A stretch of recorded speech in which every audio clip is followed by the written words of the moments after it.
Visakha port కాలుష్యం వల్ల ఎంతో మంది ప్రమాదకర వ్యాధుల బారిన పడి మృత్యువాత పడుతున్నారని విశాఖ దక్షిణ వైసీపీ సమన్వయకర్త మాజీ ఎమ్మెల్యే వాసుపల్లి గణేష్ కుమార్ ఆరోపించారు.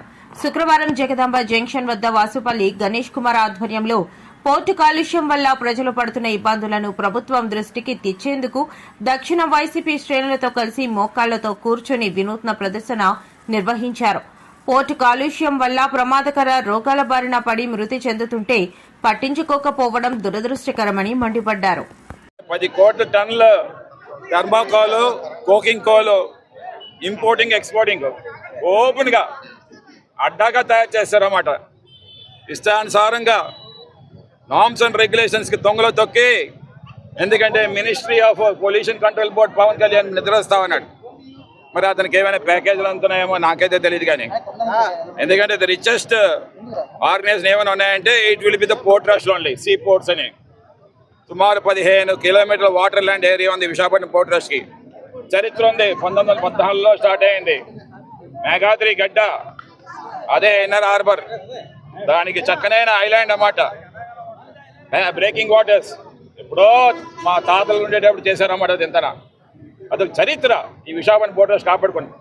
వైఎస్ రాజశేఖర రెడ్డి గారు, తర్వాత జగన్మోహన్ రెడ్డి గారి నేతృత్వంలోనే, నేను జగన్మోహన్ రెడ్డి నేతృత్వం ఎమ్మెల్యేగా ఉండేటప్పుడు సుమారు ఈ కాన్వెంట్ జంక్షన్ దగ్గర నుండి మన కొబ్బరి తోట నుండి సిఆర్స్ నుండి కోట వీధి వరకు కూడా 10 మీటర్ల ఎత్తైన హై రైజ్ వాల్ నిర్మాణం చేయించాం. 4 లక్షల ట్రీ ప్లాంటేషన్ చేయించాం. మరి ఈరోజు అవన్నీ ఆవులు మేసేస్తున్నాయి. సరైన సంరక్షణ లేదు. 380 ఎకరాల్లో ట్రీ ప్లాంటేషన్ పెట్టించాం. నేను ఎమ్మెల్యేగా ఉండేటప్పుడు కూడా ఫాగింగ్ పెట్టించాం. అల్ట్రా రేడియేషన్ ఫైబర్నేమో ఈ హై రైజ్ వాల్స్ మీద పెట్టించాం. ఏమా దుమ్ముద్దులు వస్తే అక్కడే పడిపోవడానికి. అలాగే ఫాగింగ్ పెట్టించాం హై రైజ్ వాల్స్ మీద నుండి.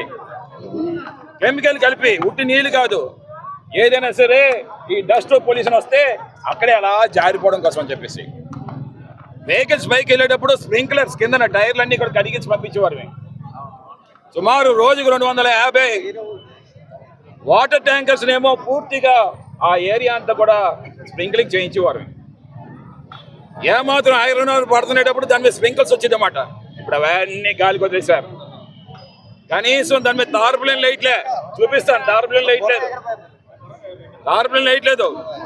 మేము డిమాండ్ చేస్తాం. మా వైఎస్ఆర్సీపీ ప్రభుత్వం వచ్చిన తర్వాత మళ్ళీ షెడ్స్ పూర్తిగా నిర్మాణం చేస్తాం.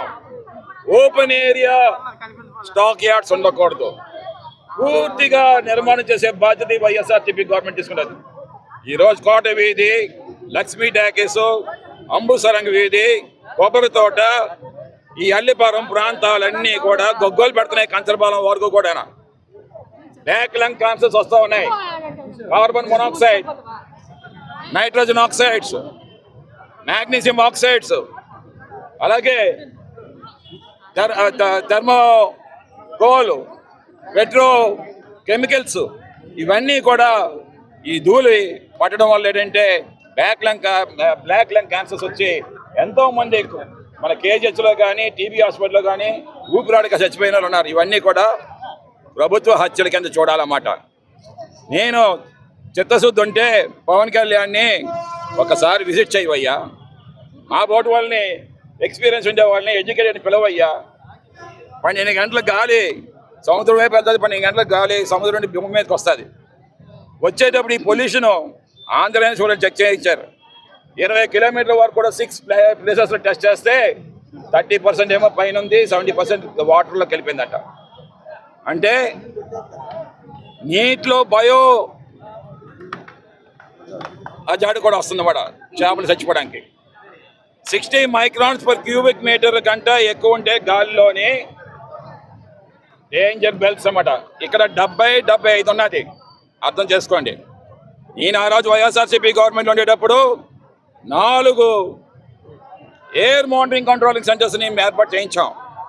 ఒకటి దర్గా దగ్గర, 2 మన స్టేడియం దగ్గర, హార్బర్ రోడ్లోని, మొత్తం 14 air mounting control centres India అంతా ఉన్నాయి. దాంట్లో 4 మన శ్రీకాకుళం సౌత్లో ఏర్పాటు చేయించింది ఘనత వైఎస్ఆర్సీపీ పార్టీ. అది చిత్తశుద్ధి లేదు. ఈరోజు దద్దమ్మల గవర్నమెంట్ నడుస్తుంది. ఎవడేమి కడితే ఏది పడితే చేద్దాం, పర్లేదులే. మనుషుల ప్రాణాలకి లెక్క ఉంటాయి కదా, వీళ్ళకి మనుషుల ప్రాణాలు లెక్క ఉంటాయి కదా.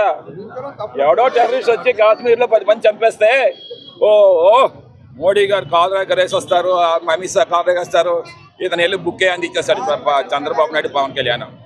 మరి ఇక్కడ మీ డెత్సే కదా ఇవన్నీ కూడానా? తెలియలేని డెత్స్ కదా, పాపం కదా. ఒకసారి ఆ ఎస్సీ కాలనీ కొబ్బరితోట ప్రాంతాల్లోకి వెళ్ళండి, రెలివీధి కాలనీలోకి వెళ్ళండి, ఎంతంత పేరిపోయి ఉన్నదన్నమాట డస్ట్. ఏమంటే ఇది నాకు అర్థం కావట్లేదు. అందుకే మేము చెప్తాం, కబడ్దార్ పొల్యూషన్ కానీ తగ్గించకపోతే మేము వచ్చేటప్పుడు ఈ అందరి తాడ తీస్తాం. అలాగే సిఎస్ఆర్ ఫండ్స్ కోట్ల రూపాయలు ఎక్కడికి వెళ్తా ఉన్నాయి. కార్పొరేట్ సోషల్ రెస్పాన్సిబిలిటీలో అదానీ కానీ, వేదాంత కానీ, ఈ పోర్ట్ ట్రస్ట్లు కానీ, ఎన్ని షిప్పింగ్ కంపెనీస్ ఉన్నాయో అన్నీ ఎక్కడికి వెళ్తా ఉన్నాయి.